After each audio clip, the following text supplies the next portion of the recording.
କେନ୍ ରହିଲା ମୁଇଁ ମନମୋହନ ସାହୁ ମୁରାଡୁ ଗୁଛା ପଞ୍ଚାୟତର ସରପଞ୍ଚ।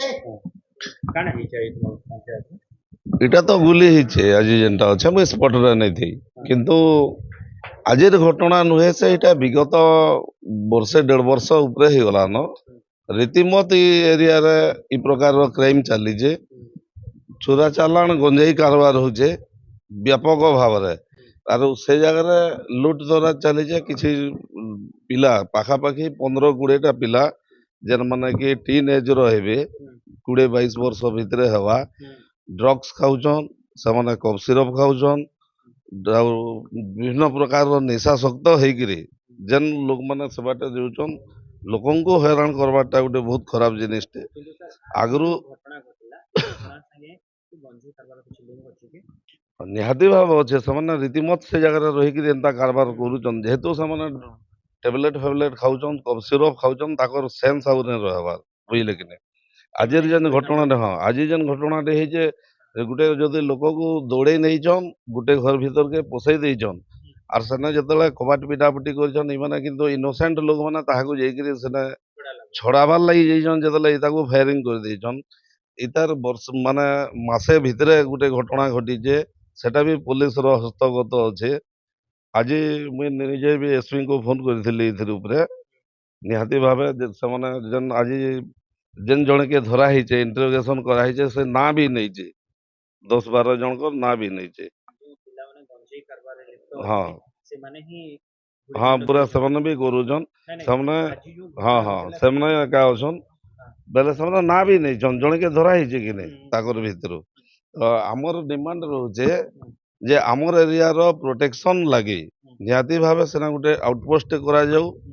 ଆମେ ତ ଏ 4-5 ଦିନ ଭିତରେ ମୁଇଁ ମିଡ଼ିଆ ଦ୍ୱାରା ବି ଇ ଜିନିଷଟେ ଆଜି କହିବାର୍ ଲାଗି ଚାହୁଁଛେ ଯେ 5 ଦିନ ଭିତରେ ଆମକୁ ନିହାତି ଗୋଟେ ଏସୁରାନ୍ସଟେ ଦରକାର। ନାହେଲେ ତ ଆମେ ରାସ୍ତା ବି ରୋକ କରିପାରୁ, ରାଜ୍ୟ ରାସ୍ତାରେ ବି ଓହ୍ଲାବାର୍ ଲାଗି ପଞ୍ଚାୟତବାସୀ ରେଡି ହେଲୁନ। ଏଠି ମାନେ ଯୋଉ ଗୁଳି ବାଜିଛି ଯୋଉ ଯୁବକଙ୍କୁ ତାଙ୍କ ଅବସ୍ଥା କେମିତି ଅଛି? ଟିକେ ଷ୍ଟେବୁଲ୍ ଅଛେ, ଯେହେତୁ ସେଟା ପେଟ ସାଇଡ୍ରେ ବାଜିଛେ। କେଉଁ ଘରେ ବାଜିଛି?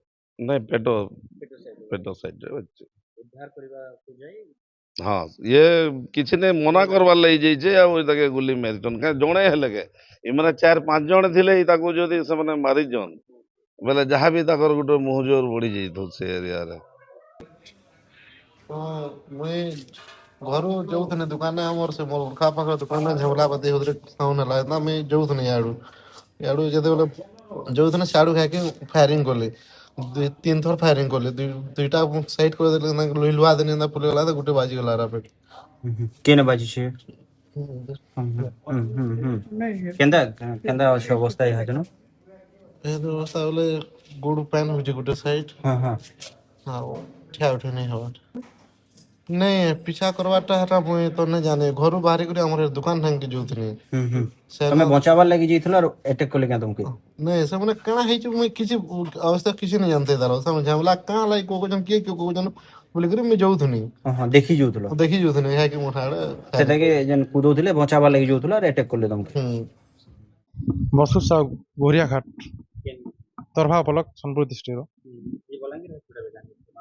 ମୋର ଭାଇ ଗୋଟେ ଫାୟାରିଂ ହେଇଗଲେ, ଫାୟାରିଂ ହେଇଛି ଯେ ଆମ ମେଡିକାଲ ଆଣିଛେ। ଆରୁ ସେ ମୋର ବାବାର ଦୁକାନକେ ଗୋଟେ ଆମର କଣ୍ଡାମାର ପାଖର ପିଲାଟେ ଆସିକି ଯେନ୍ ସେଟା କୁଦୁଥିଲେ ବୋଲେ, ମୋର ବାବାର ଦୁକାନକେ ଢୁକିଗଲା ହେଲା। ମୋର ବାବା ଲଡ଼ା କିଲା ହେଲା, ଆମେ ଘରୁ ଦୌଡ଼ିନୁ। ତା ମୋର ବାବା କେବେ ଇଟା ମରା କରିଛନ୍ କିଏ ବୋଲି, ତା ପାଖେ ଯିବାର୍କେ ଆମକୁ ଫାୟାରିଂ କରିଦେଲେ ସେ ପିଲାମାନେ ଯେନ୍ ଆସିଥିଲେ। ଆମେ ଶତ୍ରୁ ଆମର ତ କିଛି ନାଇଁନ, ବୋଲେ ଆମକୁ ସେ ଆମ ଲଡ଼ା କିଲା କରି ଆମକୁ ହୁଡ଼ା ଖୁଦା କରିକି ହଉଥିଲା ବୋଲେ ଆମେ ଦୌଡ଼ି ଦେନୁ, ବୋଲେ ଆମକୁ ଫାୟାରିଂ କରିଦେଲେ। ଆମକୁ ପିଟବେ ବୋଲି ସେମାନେ ଭାବିକି। ସୁରଦୀପ ସାହୁ ମୋର ଭାଇ। ଏବେ ଅବସ୍ଥା ବହୁତ ଘାୟଲ ଅଛି। ଗୋଟେ ଗୁଲି ବାଜିছে, ମତେ ହେଲେ ଫାୟାରିଂ କରିଦେଲେ। ମୁଇଁ ବସି ଦେବାର୍କେ ମତେ ନି ବାଜି ଗୁଲି, ନହେଲେ ମତେ ହେଲେ ଫାୟାରିଂ ମାରବା କରିଦେଲେ। ଗୋଟେ ଗୁଲି ବାଜିছে, ଏ ପେଟ ସାଇଡ ବାଜି। ଗୁଟେକେ କିଏ ଧରିଥିନୁ, ଆମେ ପିଲାମାନେ ଧରିଥିଲେ, ପଲଉଥିଲେ, ଧରି ପକେଇଥିଲେ। ଆଉ ସେ 5-7 ଲୋକର ନାଁ ଗାଁ ଧରିଲା ବୋଲି ଜଣା ପଡୁଛି। ସେନ୍ତା ଖବର ଯାହା ଜଣା ପଡୁଛି ସେଦିନ ଭିତରେ କାଣା ହେଇଛି ଆମେ ଜଣା କିଏ ନାହିଁ ଥିଲା ଯେ ନାଇଁ ସେ ସନ୍ଧ୍ୟା ତ ଜଣା ନାହିଁ ଆମେ ଜାଣିନି ସେ ଭାଇ ବି କହିପାରିବ ସେ କଥା ମୁଁ ତ ଜାଣି ବୋଲେ ଆମ ପାଖେ ଯେନ୍ତା ଆମ ଘର ପାଖେ ମୋର ବାବା ଦୋକାନ ଦେଇଯିବ ନା ଆମ ପାଖେ ବୋଲେ ଲୋଡ଼ା କିଲା ହେଲା ଆମେ ଦୌଡ଼ିକିରି ଛଡ଼ା କାଁ ହଉଛି ମାନେ ଲୋଡ଼ା କିଲା ଛଡ଼ା ହବାର ଲାଗି ଆମେ ଯାଉଥିଲୁ ତମକେ ବୁଲିବ ହଁ